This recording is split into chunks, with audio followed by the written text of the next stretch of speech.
Aujourd'hui, parlons d'un sujet capital, voire même très important, lequel? Les fréquentations de nos enfants. Oui, les fréquentations de nos enfants ne sont pas un détail, il faut le dire. Elles peuvent construire un avenir ou le détruire en silence. Tout commence très tôt, chers parents. La communication ne doit pas attendre l'adolescence, surtout pas. Dès l'enfance, le parent doit créer un espace où l'enfant parle sans peur. Raconte sa journée, ses trajets, ses jeux, ses rencontres. C'est important. Un enfant qui a l'habitude de parler n'a rien à cacher. Par contre, un enfant qui se tait, c'est souvent un enfant à qui on n'a jamais pris le temps d'écouter. Prendre du temps pour son enfant tôt, c'est éviter des déchirures plus tard. C'est éviter également des crises, des conflits violents et des situations incontrôlables. Parce que oui, de nos jours, beaucoup de parents sont absorbés. Ils ne savent plus quoi faire parce qu'ils ont loupé la phase la plus capitale quand l'enfant est encore plus jeune. Le temps investi par an aujourd'hui épargne des drames demain.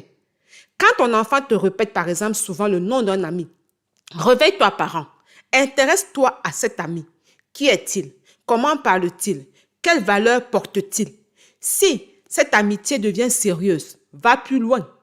Cherche à connaître les parents de l'ami. Invite l'ami chez toi, observe-le, sans juger, mais sans naïveté. À l'adolescence, c'est encore plus critique, il faut le dire. Tu dois savoir avec qui ton enfant passe du temps. Pas pour espionner, surtout pas. Pas pour étouffer, mais pour protéger, car c'est ton rôle et ton devoir en tant que parent. Le parent doit faire preuve de discernement, c'est très important. Se rappeler également qu'il a lui-même été jeune. Comprendre sans banaliser, encadrer sans écraser. Un parent absent, trop occupé, insouciant ou émotionnellement distant perd le contrôle tôt ou tard. C'est un fait. Et quand le contrôle est perdu, ce sont d'autres qui éduquent ton enfant. Qu'est-ce que j'entends par d'autres? La rue, les réseaux, les mauvaises fréquentations. La communication rapproche, chers parents. Retenez-le bien. La présence protège et la négligence détruit. Nous le disons clairement. Protéger ses enfants, c'est surveiller sans abandonner, écouter sans fermer les yeux. Car vous êtes le miroir.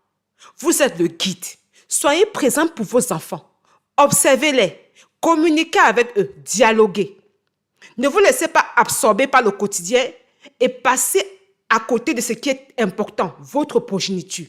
Vos enfants ont besoin de votre présence, de vos conseils, mais également de vos oreilles pour les écouter. Pensez-y. Likez, partagez et surtout abonnez-vous. On se dit à la prochaine.